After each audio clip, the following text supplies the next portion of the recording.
warahmatullahi wabarakatuh. Bertemu lagi dengan saya, Zahra Nurul Ramadhani. Di video kali ini, saya akan membahas materi mengenai komunikasi pemasaran level kelompok. Jadi, komunikasi kelompok merupakan interaksi tatap muka yang dilakukan oleh sekumpulan orang dan berinteraksi satu sama lain untuk menyusun rencana kerja guna mencapai tujuan bersama, mengenal satu sama lainnya, dan memandang mereka sebagai bagian dari kelompok tersebut. Nah, kelompok terdiri dari dua, yaitu kelompok primer dan kelompok sekunder. Sejak lahir, kita sudah mulai bergabung dengan kelompok primer paling dekat, yaitu keluarga.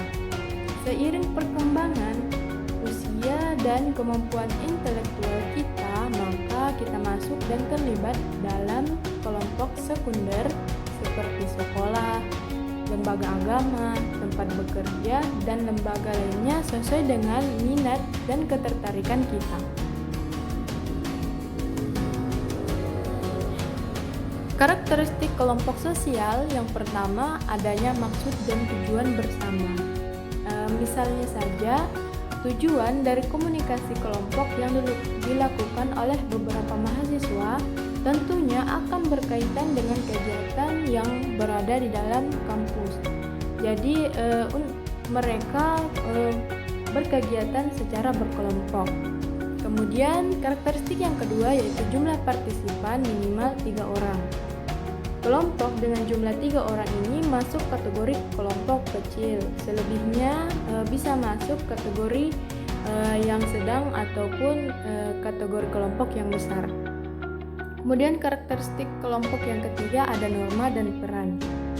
Ada 3 kategori kelompok norma, yaitu norma sosial, norma prosedural, dan norma tugas. Norma sosial mengatur hubungan antara anggota kelompok. Norma prosedural menguraikan secara lebih perinci bagaimana kelompok harus beroperasi, sedangkan norma tugas memusatkan perhatian bagaimana suatu tugas ini dilaksanakan.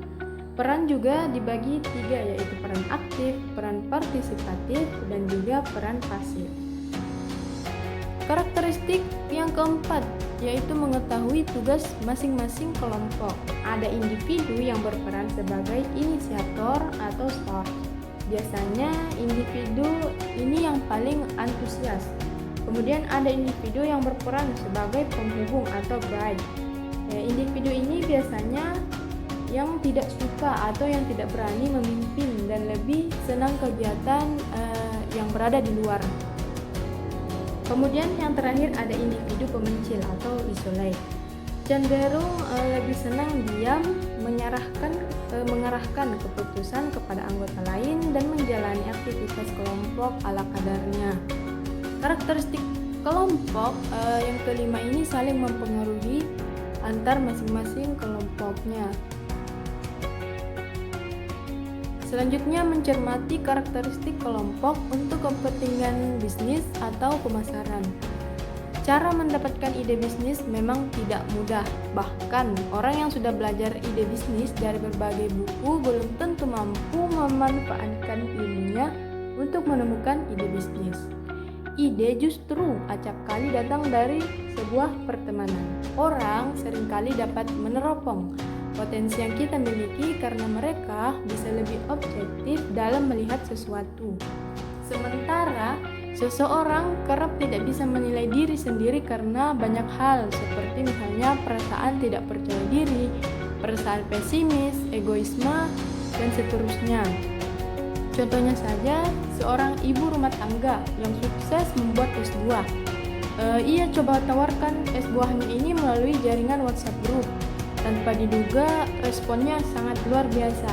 Sejak itu, si ibu ini memiliki bisnis sendiri yang diproduksi dan dipasarkan sendiri hanya karena berawal dari saran salah seorang anggota kelompok arisan si ibu yang menyadarkan bahwa dia memiliki potensi membuat es buah.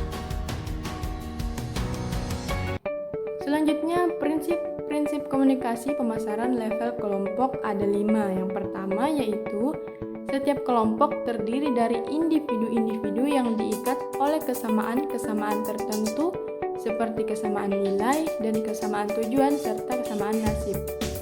Nah, kesamaan seperti kesamaan nilai ini harus disepakati, harus dihormati, dijaga dan dijunjung oleh semua anggota. Untuk kesamaan nasib dan tujuan ini mungkin berasal dari asal daerah yang sama, agama yang sama, atau pekerjaan yang sama. Kemudian prinsip komunikasi yang kedua yaitu setiap kelompok memiliki anggota yang karakteristik perannya bisa berbeda-beda. Ada anggota cenderung dominan sehingga aktif atau menjadi inisiator dalam banyak aktivitas. Namun ada juga anggota yang lebih memilih mengambil peran sebagai penghubung. Semua peran ini memiliki kontribusi dalam komunikasi pemasaran. Kemudian prinsip komunikasi yang ketiga yaitu setiap kelompok memiliki individu-individu yang unik dalam pengelompokan diri. Di dalam kelompok biasanya ada kelompok lain.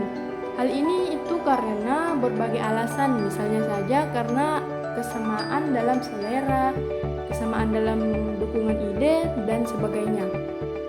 Prinsip komunikasi yang keempat yaitu setiap kelompok terdiri dari individu-individu yang memiliki karakter spesifik dalam pola penerimaan produk. Everett M. Roger menemukan fakta bahwa masalah adopsi atau penerimaan produk, terutama produk baru, memiliki pola tertentu berdasarkan waktunya. Prinsip yang terakhir atau yang kelima yaitu setiap produk memiliki kekuatan masing-masing dan setiap individu di dalam kelompok memiliki selera tersendiri pada kekuatan tersebut.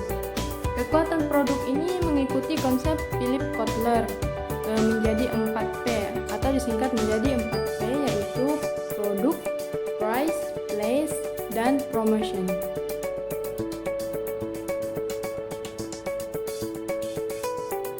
Selanjutnya ada implikasi pemasaran kelompok.